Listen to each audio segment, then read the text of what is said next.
How to become a gentleman villain. It is up to you whether you believe me or not, but I was once on a battlefield in some far-off foreign land. When you are dragged through a war zone like that, you end up seeing people around you die more often than you would like, and among them, there are always a few you cannot help but think you need to save. Especially the ones you got close to, the ones you talked with, the ones you spent time with, comrades. At first, you grit your teeth and try to keep them alive. Even when you know you are about to collapse from exhaustion, you still haul a badly wounded man onto your back and sprint straight through the middle of the battlefield. Or you cling to a fading comrade, bawling your eyes out as you watch them take their final breath.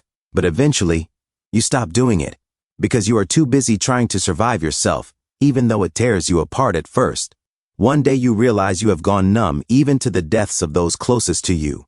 Simply because all your effort goes into surviving. When you are drunk on survival instinct, keeping yourself sharp and alert, survival becomes the only thing in your mind. But once you leave the battlefield, and you find yourself in a situation like this, where no one is actively trying to kill you, and if by chance you even manage to save someone, the one question you tried so hard to ignore comes flooding back. If I had not looked away, maybe I could have saved them.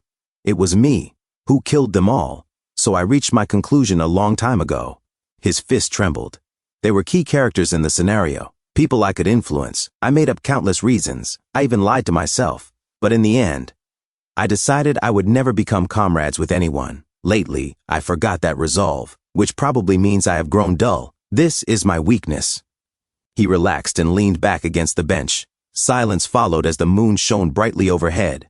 Mortel Keshon said at last, I should give you your answer. I promised, after all. You asked why I am buying up school supplies and books, did you not? I received a report that a little rat slipped into the trading company. This is the process of flushing it out.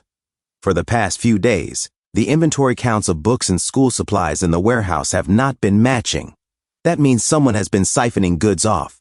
Is it not that man Dune? He even admitted to buying alcohol with embezzled funds. No, Dune is not that bold. He only indulges in small luxuries. He never goes beyond that. I believe there is someone far more malicious than Dune.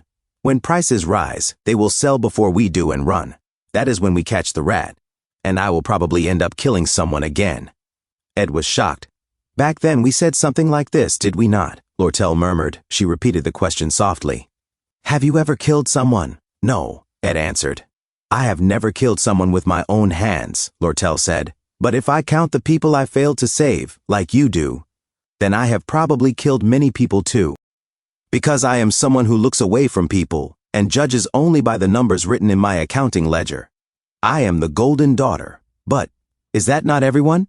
A merchant who recognized a child's talent and bribed her biological parents to make her his adopted daughter. Parents so poor they lived off a single day's worth of begging, eating rotten bread in the corner of the slums. In the end, they had not even realized that they would be killed to keep information from leaking, all while selling their daughter. Pitiful people. All of them must have been accomplices. Do you know how much money my parents received when they sold me? Lortel Keshon asked quietly. 3 Flynn gold coins. It feels like just yesterday that I was a girl sold off for 3 gold coins, and yet now I am someone who can designate 3 gold coins as a daily wage just to scout one person I like. Funny, is it not?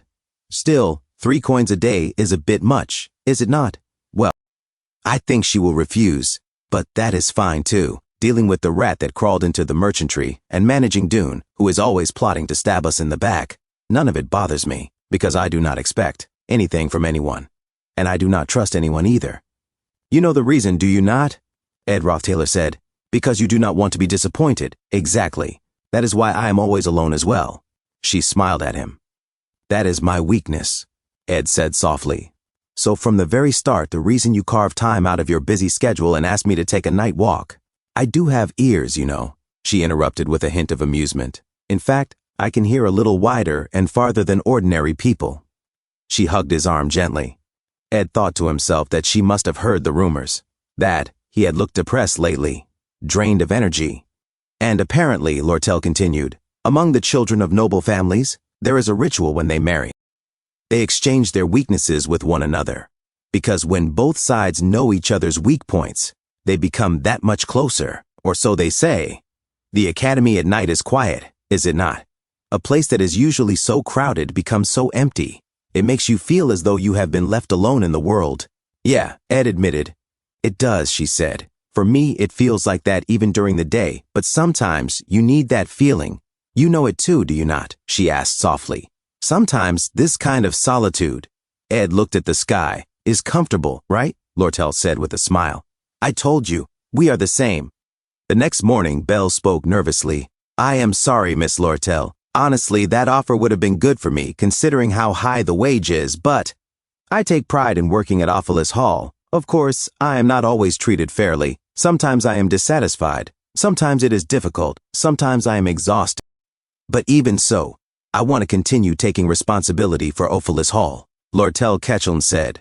A daily wage of 3 gold coins is a bold offer. It truly pains me to refuse. You cannot convert the noble conviction you have toward your work into money, can you? Then, how about a side job arrangement? Belle, shocked and confused, blinked. Pardon? A side job arrangement? I heard that lately you have been making time to nurse Janica. Lortel continued. Just drop by regularly once in a while and manage things for me the same way you do that. Come comfortably whenever you have time. Take care of what needs to be handled and then leave. Something like that, twice a week. Can we not do it that way? Belle's eyes sparkled. Yes, Lortel prompted. That much can be, Belle began, looking away. Thank you, Lortel said brightly. Here is the contract. Belle, shocked, said, Pardon? Sign here. And here as well, Lortel instructed. Okay, Belle stammered. All right then. From now on, please take care of my villa and the nearby camp. Belle said. I will see you at... Huh? Lortel interrupted. The camp. And then she shut the door. Belle muttered to herself. A side job for 1 gold coin. She had even prepared the contract from the beginning. I had been played. Ed Rothtaylor thought to himself that it had only been a few days since he slipped into this slump, drowning in old memories. But when he looked at the people living busily around him, today's weather was wonderful, Janica Flailover said brightly. It pulled him back to reality. Life at the academy did not stop. He decided he would not stay gloomy and weighed down anymore. More precisely, he did not have the time to. It was final examination season now, so he needed to hurry and finish the staff work as well. Then vacation would arrive soon.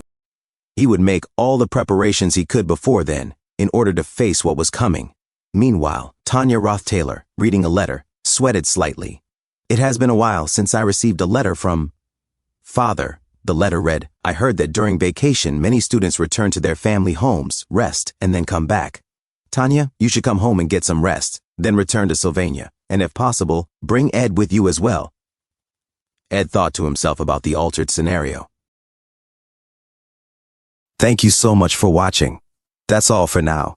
If you enjoyed this video, please give it a thumbs up and consider subscribing to help me grow my channel. Your support means the world to me. Don't forget to leave a comment below. I love hearing from you. Let's keep the conversation going and get those analytics buzzing. Until next time, take care.